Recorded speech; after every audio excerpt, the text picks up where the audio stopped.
இந்த முட்டை நல்லா ஃப்ளஃபி ஆகிற வரைக்கும் நம்ம பீட் பண்ணணும்.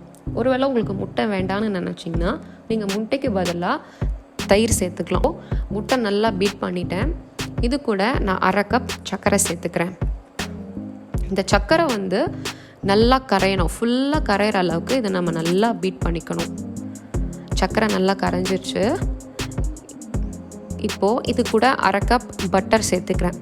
ஒருவேளை உங்களுக்கு பட்டர் இல்லை வேண்டாம் அப்படின்னு நினச்சிங்கன்னா நீங்கள் 1/2 கப் ரீஃபைண்ட் ஆயில் கூட சேர்த்துக்கோங்க. இப்போ இதையும் போட்டு நல்லா மிக்ஸ் பண்ணிடலாம்.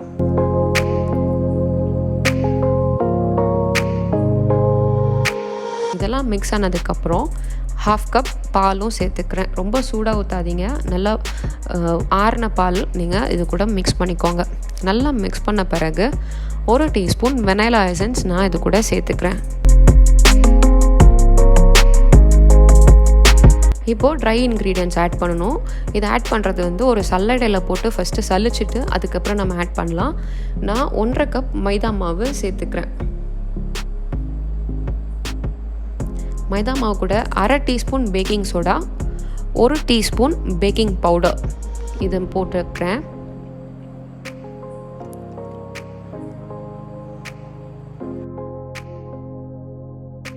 கொஞ்சமாக உப்பு அதையும் நான் சேர்த்துக்கிறேன்.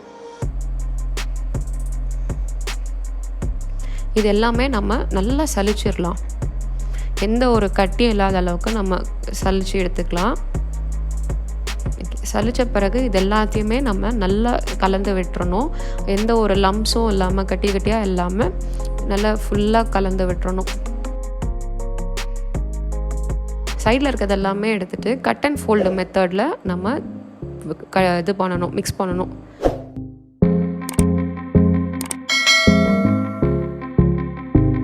செய்ய போகிற கேக் பேனில் சைடில் ஃபுல்லாக பட்டரை வச்சு க்ரீஸ் பண்ணிக்கிறேன். உங்ககிட்ட பட்டர் பேப்பர் இருந்ததுன்னா பட்டர் பேப்பர் போட்டுக்கோங்க. பட்டர் பேப்பர் இல்லை அப்படின்னா ஃபுல் பேன்லேயும் பட்டரை போட்டு க்ரீஸ் பண்ணிவிட்டு இந்த மாதிரி மைதா மாவு எல்லா இடமும் சைடில் கீழே எல்லாத்துலேயுமே படுற மாதிரி நீங்கள் டஸ்ட் பண்ணிவிட்டு நீங்கள் கலக்கி வச்சுருக்க இந்த கேக் பேட்டரை அதில் ஊற்றிடுங்க.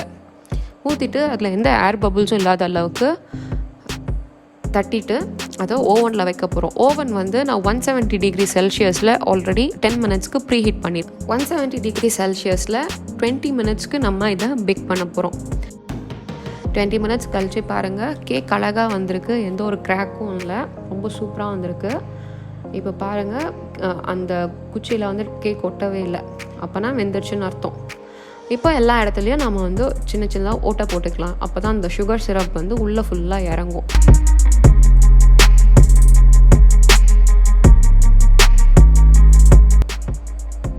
கேக் ஆறட்டும், அதுக்குள்ளே நம்ம சுகர் சிரப் பண்ணிடலாம்.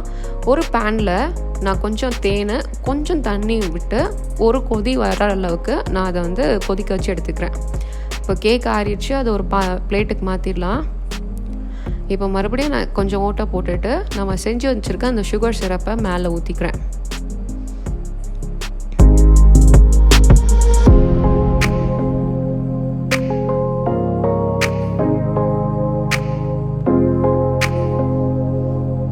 சுகர் சிரப் எல்லாமே இதில் நல்லா இறங்கட்டும்.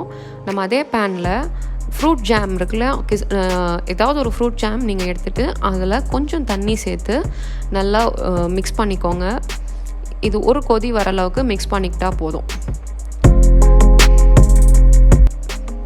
இப்போ இந்த ஃப்ரூட் ஜாமை நம்ம கேக் மேலே சேர்க்க போகிறோம். இது கொஞ்சம் தண்ணியாகவே இருக்கட்டும், அப்போ தான் நம்மளுக்கு ஸ்ப்ரெட் பண்ணுறதுக்கு ஈஸியாக இருக்கும். இல்லைனா கட்டி ஆகிடுச்சுன்னா ஸ்ப்ரெட் பண்ண ரொம்ப கஷ்டமாயிடும். தண்ணியாக இருந்தாலே நல்லது. அப்போ அது ஆற ஆற நல்லா கட்டியாயிரும். இப்போ எல்லாமே நீங்கள் ஸ்ப்ரெட் பண்ணி விட்டுக்கோங்க. இருக்க எல்லா ஜாமையுமே நம்ம ஆட் பண்ணிக்கலாம்.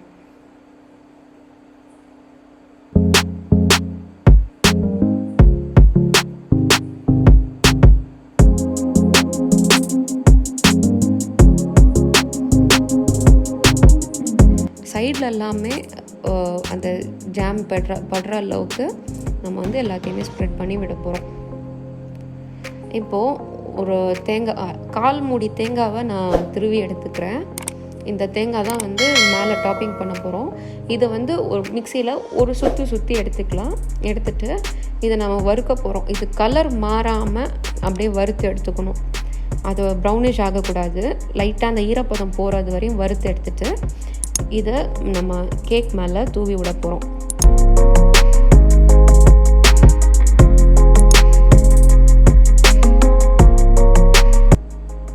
பர்ஃபெக்ட். நம்மளோட ஹனி கேக் ரொம்ப சூப்பராக ரெடி ஆகிடுச்சு. இதை நம்ம ஃப்ரிட்ஜில் வச்சுட்டு சர்வ் பண்ணலாம்.